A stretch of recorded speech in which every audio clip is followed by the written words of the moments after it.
Cordial saludo, compañeras y tutora. Mi nombre es Diana Patricia Pinto Sepúlveda, integrante del grupo 27 de Lengua Materna 2 de la UNAT.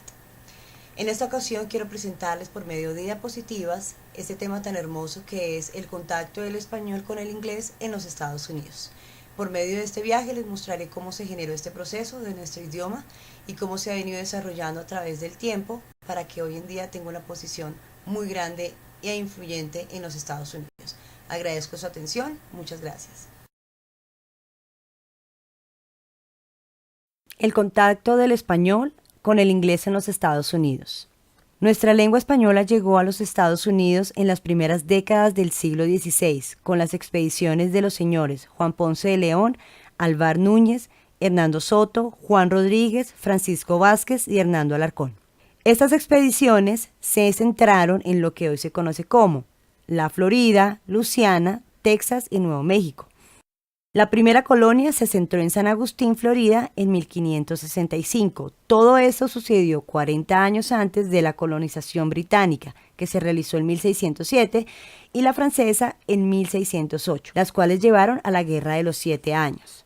Después de que México se independizó de España en 1821, se inició un enfrentamiento armado entre los mexicanos y los Estados Unidos. En 1848, después de haberse derramado mucha sangre, se firma el Tratado de Guadalupe de Hidalgo, con el cual México renuncia a los territorios de California, Nevada, Utah, Arizona, Wyoming, Colorado y Nuevo México. En total, México perdió 2/5 partes de su territorio. Otro acontecimiento que debemos mencionar es la Guerra Hispano-Estadounidense que se dio en 1898, con la cual los Estados Unidos tomaron el control de Cuba, Puerto Rico y Guam. Más tarde Cuba logró su independencia en 1902, mientras que Puerto Rico y Guam siguen bajo el control político estadounidense.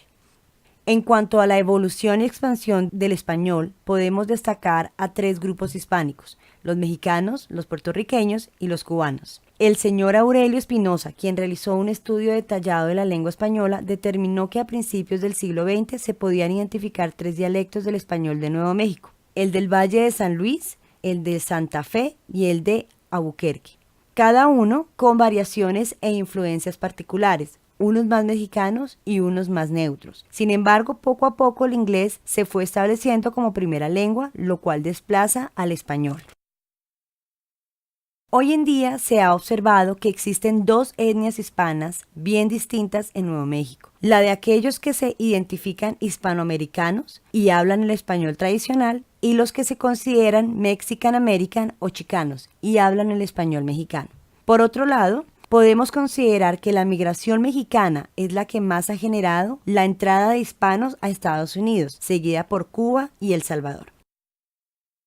De las 10 ciudades más grandes de los Estados Unidos con tendencia hispana, siempre la mayoría de habitantes son mexicanos. La mayoría de inmigrantes que llegaron a Estados Unidos a inicios del siglo XX lo hacen sin ningún tipo de conocimiento del idioma del inglés.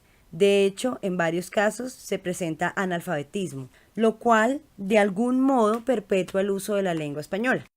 Pasando a la migración puertorriqueña, podemos destacar que el español sigue siendo la primera lengua de los que nacen en la isla. Como todo puertorriqueño, ellos nacen con la nacionalidad estadounidense. Se registra que a mitad del siglo XX, muchos de ellos emigraron a Nueva York, buscando mejores oportunidades de trabajo, pero muchos tuvieron que regresar por la crisis económica que se presentó en ese entonces en esta ciudad. Sin embargo, dada la crisis económica y social que se dio en Puerto Rico, obligó a que muchos habitantes volvieran nuevamente a Nueva York para buscar nuevas oportunidades. Importante resaltar que en esa época, independientemente que los puertorriqueños eran parte de la Unión Americana, no tenían los mismos derechos y existió una segregación muy fuerte hacia ellos, y no tenían derecho a la educación y no tuvieron la oportunidad de aprender el inglés como segunda lengua, lo cual generó que el español se siguiera implementando como primer idioma.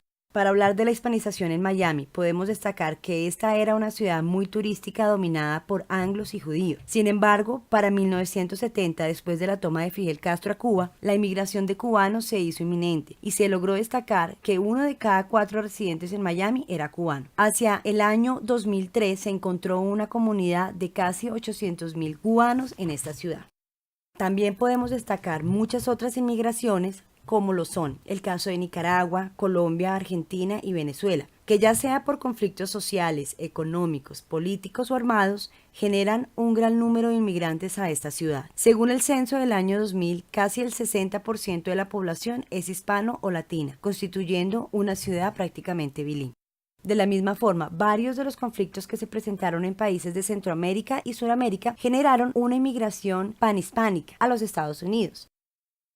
En el año 2006 se registraron las siguientes cifras: 1.3 millones de salvadoreños, 900.000 guatemaltecos, 800.000 colombianos, casi medio millón de ecuatorianos, hondureños y peruanos respectivamente. Se manejan cifras de 47 millones de personas que hablan un idioma diferente al inglés. De esos 47 millones, más de 28 millones hablan español, y de esos 28 millones, más de la mitad afirma que habla inglés con fluidez, lo cual nos da unos más o menos 14 millones de personas bilingües en los Estados Unidos. Todos estos inmigrantes han logrado crear una presencia altamente diversa en términos étnicos y culturales. En la década de 1990, el elemento latino cobró mucha fuerza en la cultura popular de los Estados Unidos, particularmente en los jóvenes, ya que por medio de la música, el baile, las artes visuales, el cine y la comida, la cultura latina se expandió de manera sorprendente.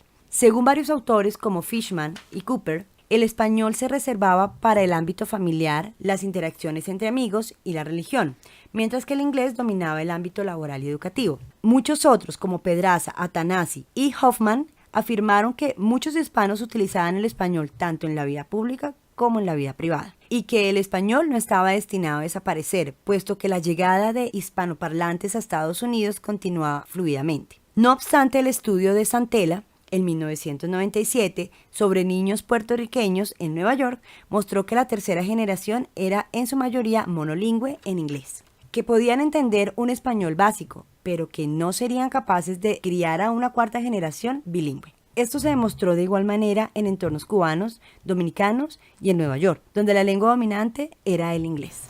Bueno, compañeras y tutoras, llegamos al final de la presentación. Como pudieron observar, vimos el proceso de cómo se generó este contacto de nuestro idioma español con los Estados Unidos, proceso que se sigue generando hasta el día de hoy. Espero que les haya quedado claro y haya aportado para su conocimiento en lengua materna 2. Les agradezco mucho, que mi Dios me los bendiga. Gracias.